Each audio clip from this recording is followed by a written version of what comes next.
Bab 1376. Panik tidak. Di langit, Mileye berjalan dengan pedangnya dalam diam. Ketika dia melihat para master alam terobos dan jubah putih ini, sebuah ide muncul di benaknya. Alam semesta 5 dimensi juga perlu memiliki pasukan yang begitu kuat. Pasukan yang didedikasikan untuk menjaga alam semesta 5 dimensi. Sekte Pedang-Pedang Kultivator. Sekte Pedang dan Pedang Kultivator memiliki fondasi yang sangat kuat. Orang-orang ini tidak lebih lemah dari alam terobos dan prajurit berjubah putih, tidak peduli temperamen atau bakat mereka. Orang-orang seperti Sekte Pedang, yang kurang dari mereka bukanlah kerja keras, tetapi kristal dewa. Asalkan kristal dewa cukup banyak, dia yakin para pendekar pedang Sekte Pedang itu pasti tidak akan lebih lemah dari mereka yang prajurit berjubah putih dan alam terobos. Kematian Kaksavera membuatnya mengerti bahwa alam semesta 5 dimensi tidak bisa diselamatkan oleh satu orang saja. Lebih banyak master harus dibudidayakan. Para master Sekte Pedang pada dasarnya telah mencapai escape. Selama ada kristal dewa yang memberikan kontribusi, dia percaya bahwa orang-orang ini tidak sulit mencapai keadaan alam kebenaran Taoisme karena Mileye juga memiliki kitab Taoisme. Selama dia telah mencapai alam kebenaran Taoisme, tidak ada celah di tingkatan alam. Kekuatan tempur para kultivator pedang di Sekte Pedang pasti tidak akan lebih lemah dari master alam terobos dan pasukan jubah putih. Tentu saja, premisnya adalah memiliki kristal dewa. Kristal dewa. Memikirkan hal ini, Mileye mempercepat. Gunung Bihiku. Di dalam Gunung Biksu ini juga terdapat urat kualitas super spiritual. Kualitas super spiritual vein yang dapat menghasilkan lebih dari 100.000 kristal dewa dalam setahun, dan lebih dari 100.000 kristal dewa dapat ditumbuhkan banyak. Banyak master alam kebenaran Taoisme dan bahkan alam Yudao. Bahkan jika mereka telah mencapai alam kebenaran Taoisme dan alam Yudao, mereka masih perlu didukung oleh kristal dewa, karena mereka telah mencapai alam Yudao. Setelah alam kebenaran Taoisme dan alam Yudao, energi normal tidak berguna bagi mereka. Itulah mengapa pembuluh darah mineral di jurang langit dunia ini sangat penting. Dapat dikatakan bahwa urat nadi ini adalah darah kehidupan tanah makam Dao dan Daoting. Ada juga prajurit berjubah putih yang menjaga Gunung Biksu, tidak banyak, hanya lebih dari 30 orang, tetapi ada dewa yang menjaga di sini. Alasan mengapa hanya ada sedikit orang adalah karena tanah makam Dao pada dasarnya tidak pernah mengambil inisiatif untuk menyerang. Selama ini tanah makam Dao dipertahankan secara pasif. Ketika Mileye dan yang lainnya datang ke Gunung Beku, seorang lelaki tua tiba-tiba muncul di depan Mileye. Tuhan, alam Yudao. Saat melihat Mileye, lelaki tua itu tertegun, lalu berkata dengan suara yang dalam, Mileye. Mileye hendak berbicara, ketika lelaki tua itu tiba-tiba berkata, mundur. Setelah berbicara, dia berbalik dan menghilang ke langit. Dan para prajurit berjubah putih di Gunung Biksu itu juga mundur satu demi satu. Melihat pemandangan ini, semua orang di belakang Mileye tercengang. Mileye juga sedikit terkejut. Pergi begitu saja. Seolah memikirkan sesuatu, ekspresi Mileye perlahan menjadi serius. Apakah Daoting takut padanya, Mileye? Tidak. Orang-orang ini tidak akan takut padanya, Mileye, paling-paling mereka akan cemburu.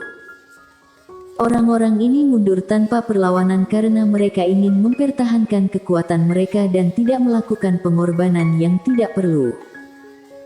Mileye melirik ke langit, dia tahu bahwa jika Daoting tidak bergerak sekarang, begitu mereka melakukannya, itu akan menjadi pertempuran yang menentukan. Tanpa banyak berpikir, Mileye membawa semua orang ke Gunung Beku.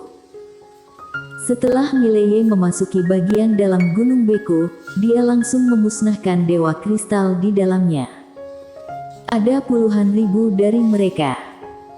Jelas, lelaki tua itu dan yang lainnya tidak tahu bahwa Mileye akan datang, jadi mereka tidak punya waktu untuk mengambil kristal dewa ini. Lebih dari 10.000 kristal dewa.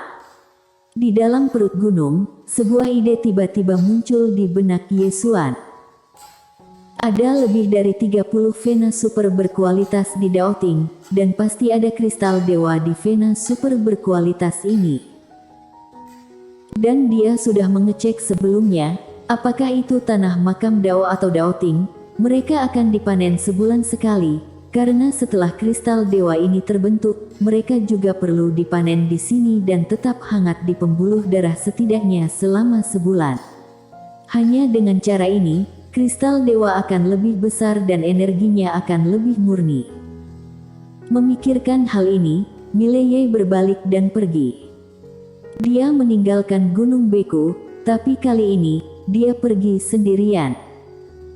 3.000 mil jauhnya dari selatan Gunung Beku, ada pegunungan besar yang disebut Pegunungan Nanshan. Di pegunungan besar ini, ada lapisan mineral kualitas super. Di sini, penjaga yang kuat banyak, ada 6 dewa dan ratusan pasukan berjubah putih. Setelah Gunung Biksu jatuh, tentara Fusu dan Master segera ditempatkan di sini, karena itu yang paling dekat dengan Gunung Beku. Jelas, mereka takut target Mileye selanjutnya adalah Pegunungan Nanshan. Dan mereka tidak akan menyerah pada urat mineral kualitas super di Pegunungan Nan. Mileye tidak pergi ke Pegunungan Nanshan, tetapi ke Gunung Taihang yang berada lebih dari 1.000 mil di belakang Pegunungan Nanshan. Mileye menyelinap ke Pegunungan Taihang dengan sangat lancar, dengan kekuatannya saat ini, selama dia tidak ingin ditemukan, sulit bagi orang biasa untuk menemukannya. Setelah memasuki Gunung Taihang, Mileye tersenyum. Di Gunung Taihang ini terdapat lebih dari 10.000 kristal dewa. Tanpa ragu sedikit pun, Mileye langsung menghanyutkan semua kristal dewa. Namun pada saat dia baru saja mengumpulkan kristal dewa, tiba-tiba terdengar raungan kemarahan dari Gunung Taihang. Suara bergema di luar. Saat berikutnya, lusinan aura kuat mengalir langsung ke bagian dalam Gunung Taihang. Tetapi pada saat ini, bagian dalam Gunung Taihang kosong. Mileye telah lama menghilang. Di dalam Pegunungan Taihang, wajah seorang lelaki tua begitu suram dan menakutkan. Kristal dewa hilang. Itu dicuri. Orang tua itu tidak bisa menahan diri untuk mengutuk dengan marah, mencurinya. Tak tahu malu, Setelah Mileye meninggalkan Gunung Taihang, dia tidak kembali, tetapi terus pergi ke vena tambang super kualitas berikutnya di Daoting. Segera, satu demi satu nadi spiritual Daoting diambil. Istana Sengong. Ini adalah tempat tinggal Jenderal Dewa, dan juga merupakan inti dari Nanyuan. Saat ini, hampir semua Master Alam Yudao Daoting berkumpul di Nanyuan. Di aula, wajah para Master Alam Yudao ini sangat muram. Mileye mencuri kristal dewa. Adapun Mileye, yang berspesialisasi dalam mencuri kristal dewa, tidak ada hubungannya. Karena mereka tidak dapat menemukan Mileye sama sekali, mereka juga tahu bahwa meskipun mereka menemukannya, beberapa dewa akan bergandengan tangan untuk membantu Mileye.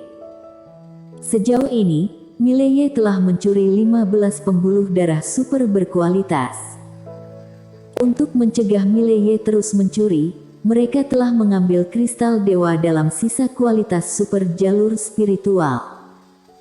Meski sempat terhenti, kali ini Daoting mengalami kerugian besar. Karena Mileye mengambil setidaknya hampir 200.000 kristal dewa. 200.000 keping. Untuk dewa, persembahan bulanan hanya 3.000 kristal dewa. Dan Mileye mencuri lebih dari 200.000 kristal dewa sekaligus. Di aula, semua orang dipenuhi dengan kemarahan yang benar, wajah mereka suram dan menakutkan. Pada saat ini, Seorang lelaki tua tiba-tiba muncul di aula, dan lelaki tua itu menatap semua orang. Pertemuan selesai. Mendengar ini, semua orang di aula tercengang. Ini adalah akhir dari pertemuan. Bagaimana dengan Jenderal Dewa? Di aula, banyak orang sedang berdiskusi, tetapi lelaki tua itu telah berbalik dan menghilang. Di aula, semua orang tercengang. Apa ini? Berikan saja kristal dewa itu kepada Mileye secara cuma-cuma. Mileye tidak kembali ke Gunung Beku, tetapi langsung datang ke aula raja. Di dalam aula, Lenaci menatap Mileye sambil tersenyum. Selamat, kamu menghasilkan banyak uang. Mileye melenturkan jaringnya, dan penyimpanan cincin penyimpanan jatuh di depan Lenaci. Lenaci melihat-lihat, dan ada 100.000 kristal dewa di penyimpanan cincin. Lenaci memandang Mileye, apa yang kamu lakukan? Mileye berkata, biaya perlindungan. Lenaci berkedip, biaya perlindungan. Mileye mengangguk. Lenaci menatap Mileye. Setelah beberapa saat, dia tiba-tiba tersenyum. Dia secara alami mengerti apa arti Mileye. Mengapa Mileye bisa menjadi tidak bermoral di sini? Tidak bisakah seorang pun di Daoting menahan Mileye? Tidak. Seseorang. Antara lain, jubah putih pasti bisa menahan Mileye. Namun, jubah putih itu tidak bergerak. Kenapa? Karena jubah putih itu bergerak, Lenaci pasti akan bergerak.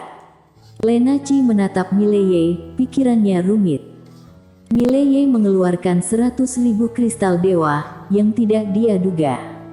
Pria ini sangat rakus, tetapi juga sangat rasional. Jangan takut pada keserakahan, yang kamu takutkan adalah keserakahan yang tak terpuaskan. Lenaci mengambil cangkir teh di sampingnya dan menyesapnya, lalu berkata, sampai sekarang, belum ada gerakan dari Daoting, bagaimana menurutmu? Mileye berkata, jubah putih sedang menunggu. Lenaci memandang Mileye, tunggu apa lagi?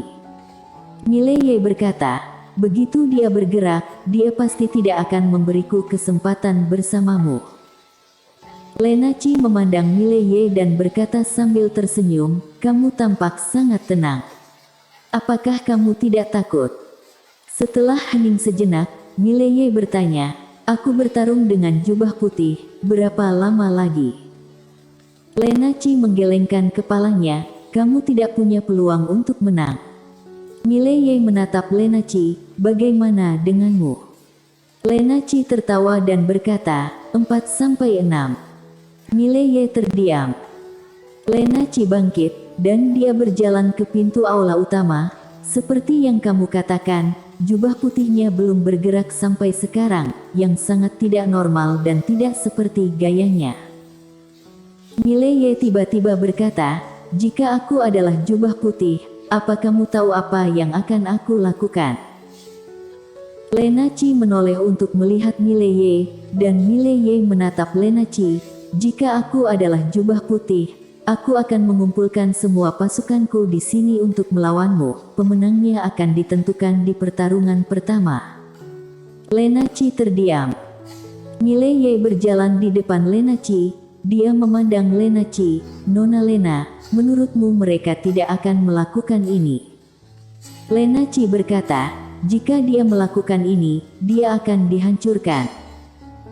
Mileye tersenyum dan berkata, membakar batu giok dan batu. Tidak, aku pikir jika dia melakukan ini, pihakmu pasti akan kalah. Lenaci menatap Mileye, kenapa? Mileye berkata, momentum. Nama jubah putih akan membuat Master Tanah Makam Dao ketakutan. Jika dia membawa semua jubah putih untuk membunuh, percayalah, jika Lohudan yang lainnya di luar tidak bergerak, Nona Lena, kamu pasti bukan tandingan jubah putih dan yang lainnya.